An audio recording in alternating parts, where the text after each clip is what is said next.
প্রতিদিন অন্তত অর্ধ কোটি টাকার কলা কেনাবেচা হয় শেরপুরের শ্রীবরদীর কলাকান্দা চৌকিদার বাড়ি বাজারে। ভালো ফলন ও কাঙ্ক্ষিত দাম পেয়ে খুশি চাষিরা। বেশি লাভ হওয়ায় অন্য ফসল ছেড়ে কলা চাষে ঝুঁকছেন স্থানীয়রা।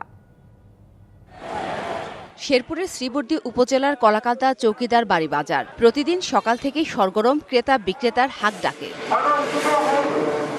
এখানকার পাহাড়ি অঞ্চলের মাটি ও অনুকূল আবহাওয়ায় এবার কলার ফলন হয়েছে ভালো। প্রতি একরে প্রায় 4 লাখ টাকা লাভ পাচ্ছেন কৃষক। স্থানীয় চাহিদা মিটিয়ে এখানকার কলা যাচ্ছে দেশের বিভিন্ন বাজারে। মোটামুটি লাভই আছে। মধুপুর আগে কিনতাম, এখানে কিনি, মোটামুটি ভালো আছে। 12 মাসে কলা পাওয়া যায়। 30-40 লাখ টাকার মতন বেচা কিনা হয়। এই বাজারে কোনো খরচ নাই। আমি বাগানে মাল কিনি, আপনার অনেক মুকামে পাঠাই।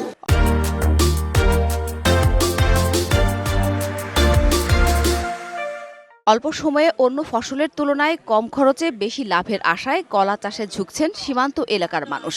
স্থানীয় অর্থনীতিতেও গুরুত্বপূর্ণ প্রভাব রাখছে কলার আবাদ। নিঃস্বাধীনভাবে এই জায়গা থেকে আর কি একটা ছোট আড়ত থেকে এখন বড় পর্যায়ের একটা হয়ে গেছে। এখানে অনেক দূর দূরান্ত থেকে ব্যাপারীরা আসে, তারা কলা নিয়ে যায়, লাভবান, আমরাও লাভবান।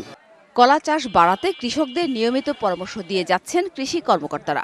কৃষকরা পাইকারি দরে পাইকারের কাছে কলা বিক্রি করে থাকেন। এক্ষেত্রে কৃষকরা সরাসরি পাইকারের নিকট বিক্রি করার কারণে লাভবান হচ্ছে।